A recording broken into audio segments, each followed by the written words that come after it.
This is the latest happenings now. That is, my advice to you now watching me is that one need to be careful. Whatever you are doing, wherever you are going to, you need to be very, very careful. What you see on this video, you will not even believe what your eyes will see. That is,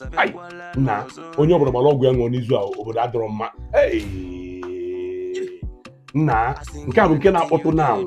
This is the latest news now you are going to watch. I still remember I'm the only Onyame Jesus, an Hollywood actor and a top content creator. Don't forget. I beg, make this video go viral so that many will not fall victim, because it's not easy. Idea is not easy. Maybe that one can go viral. Who next? Watch. Simon Ekpa, currently detained in a Finnish correctional facility, formally applied for bail through his lawyer, Calgarez, but he rejected the court's stringent bail conditions, deeming them impossible and potentially dangerous traps. Out of the 10 bail conditions presented by the Pyhame District Court, Simon Ekpa specifically rejected 5, including surrendering all global travel documents, submitting DNA and biometric data to international spy agencies, and making a 2-hour televised speech denouncing Biafra. Simon Ekpa was expected to submit all passports, including any diplomatic or dual national passports, within 72 hours. He refused, citing concerns over privacy, control, and potential misuse of the information. One condition required him to issue a live, public apology aired simultaneously in 10 countries, including Nigeria, the United States, the United Kingdom, and Israel. Simon Ekpa rejected this, fearing it could be used against him in future legal cases. Simon Ekpa was asked to facilitate the immediate disarmament of all alleged Biafra-linked militant groups before bail could be granted. He refused, suggesting it implied guilt or a leadership role in armed operations he denies. The court asked him to submit his DNA, voice samples, retinal scans, and full biometric data to 4 major intelligence agencies: Interpol, CIA, Mossad, and Nigeria's Department of State Services. Simon Ekpa declined, saying it was invasive, excessive, and dangerous. Another condition demanded that Simon Ekpa publicly renounce the Biafra movement in a 2-hour global televised event monitored by lie detectors and international embassies. He rejected it outright as a humiliating trap. Simon Ekpa argued that the conditions would not only violate his rights and dignity, but also incriminate him. Accepting them, in his view, would validate unproven allegations and betray the Biafran movement. Rather than comply with what he sees as oppressive and politically motivated bail terms, Simon Ekpa has chosen to remain in detention at the Kilimakoski Correctional Facility while awaiting his final judgment later in July 2025. The Pyhame District Court has scheduled the final judgment and proceedings. A panel of 3 judges will jointly deliberate and issue a verdict. On the cold morning of the 8th day of July in the year 2025, a tense silence enveloped the interior of the Pyhame District Court in Finland. The courtroom, lined with polished wooden benches and the smell of fresh paper filings, held a subdued air of anticipation. All eyes were on the man whose name had grown to global significance over the past 2 years. A figure both feared and adored depending on whom you asked. Simon Njoku Ekpa. Simon Njoku Ekpa, the controversial lawyer, human rights activist, and leader of a faction of the Biafran independence movement, stood defiantly in his blue prison-issued overalls with his shoulders squared and his eyes calm. Detained since late the previous year under accusations of inciting unrest in both Nigeria and parts of Europe, he had made headlines yet again, not for what he said, but for what he refused to accept. Through his lawyer, a determined and outspoken woman named Maria Calgarez, Simon Njoku Ekpa had earlier submitted a formal application for bail.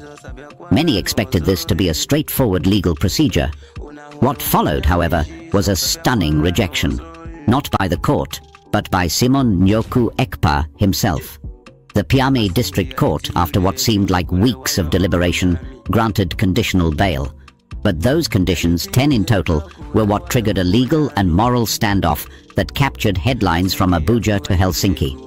According to courtroom insiders and legal documents seen by observers, Simon Njoku Ekpa rejected 5 of the 10 bail conditions laid out by the court. His reasons were not simply rooted in legal technicalities. They were moral, they were political, they were deeply personal. One of the most controversial conditions was the requirement that Simon Njoku Ekpa surrender all of his global travel documents within 72 hours of his release. This included his Finnish passport, his diplomatic credentials, if any, and even any previously undeclared or dual national passports.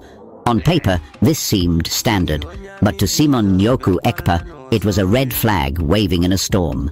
He stood firm, expressing fear that once his travel documents left his hands, he would lose control over his own identity and movement, not just physically, but politically. He spoke through his legal team, arguing that such surrendering of documents could be manipulated by powerful agencies to limit his ability to seek asylum, protection, or international support if the need ever arose. Then came the second demand, an invasive and arguably unprecedented call by the court. Simon Njoku Ekpa was asked to provide full biometric data to 4 global intelligence networks: the Central Intelligence Agency of the United States, the Mossad of Israel, the International Criminal Police Organization headquartered in Lyon, and the Department of State Services in Nigeria. This biometric submission was to include not just fingerprints, but also DNA swabs, retinal scans, voice samples, and even behavioral pattern analytics. It read like a science fiction security dossier.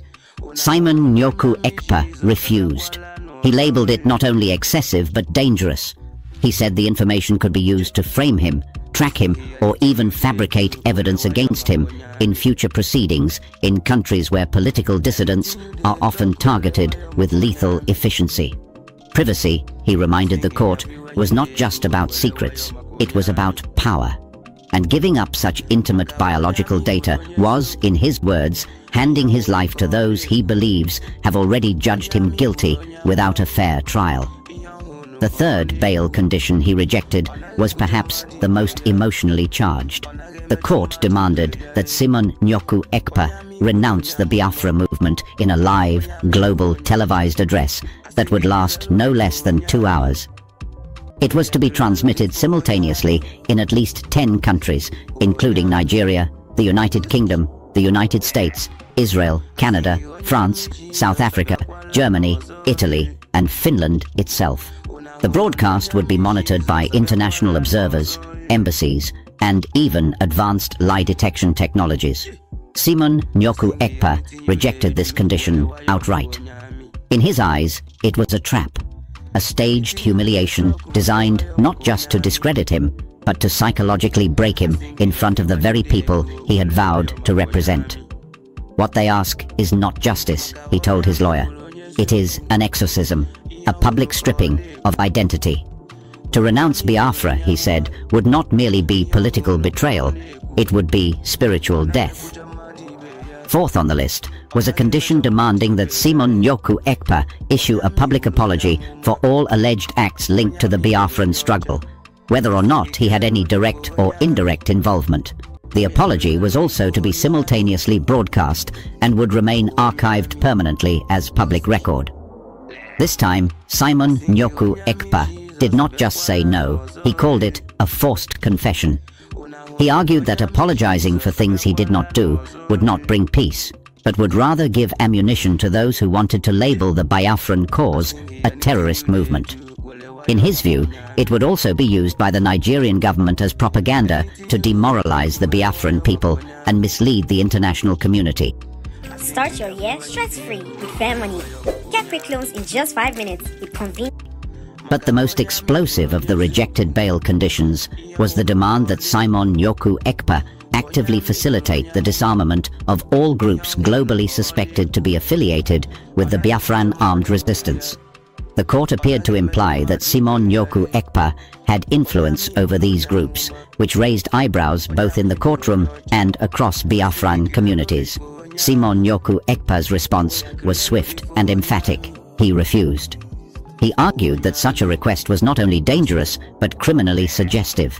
Accepting it, he said, would make him appear as the leader of an underground militant network, an allegation he had long denied and which no court had proven.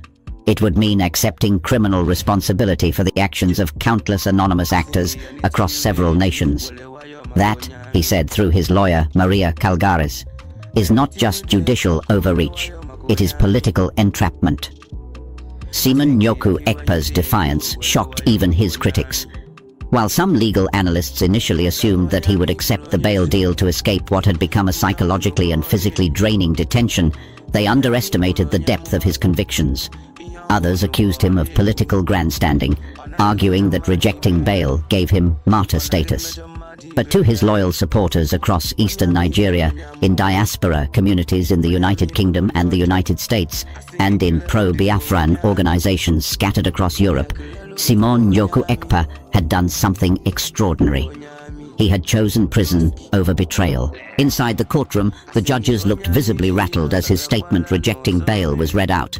The lead judge, a tall, stoic woman named Christina Vananen, tried to maintain judicial neutrality, but her fingers tapped nervously on the bench. She leaned over to whisper to her colleagues, and they paused proceedings for nearly 15 minutes before returning with an official response. The court, recognizing his right to reject the bail conditions, announced that Simon Nyoku Ekpa would remain at the Kilamakoski Correctional Facility pending the final judgment expected in the last week of July 2025. Outside the court, the reactions were immediate and intense. Supporters gathered near the gates, many holding up Biafran flags and placards bearing slogans like "You cannot silence freedom" and "Simon Nyoku Ekpa, the voice of the voiceless."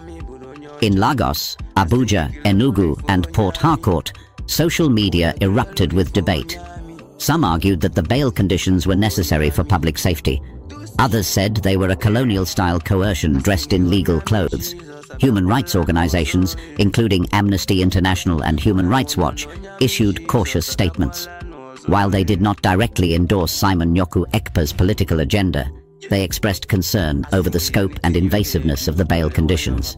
One paragraph from Amnesty's statement read, "Courts must balance national security concerns with the individual's right to a fair, dignified and non-coercive judicial process.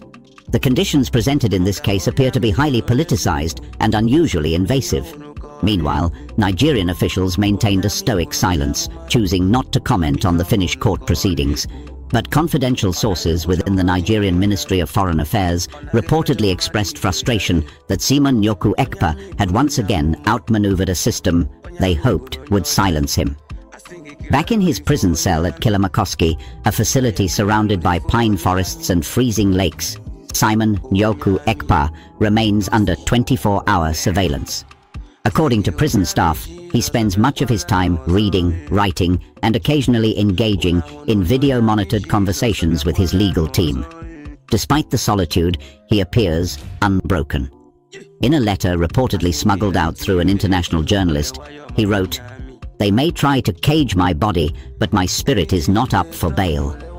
As July rolls on, the attention of the world, especially among the Biafran faithful, remains fixed on the Piame District Court.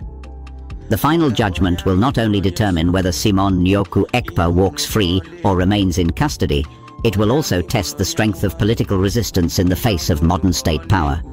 What is clear is that this is no longer just a trial about legal infractions. It is a confrontation between belief and bureaucracy, between state control and personal conviction, between a man and the machinery of multiple nations. Simon Nyoku Ekpa's choice to reject freedom on the terms of submission will either elevate him as a symbol of unyielding defiance or isolate him further in the eyes of the international community.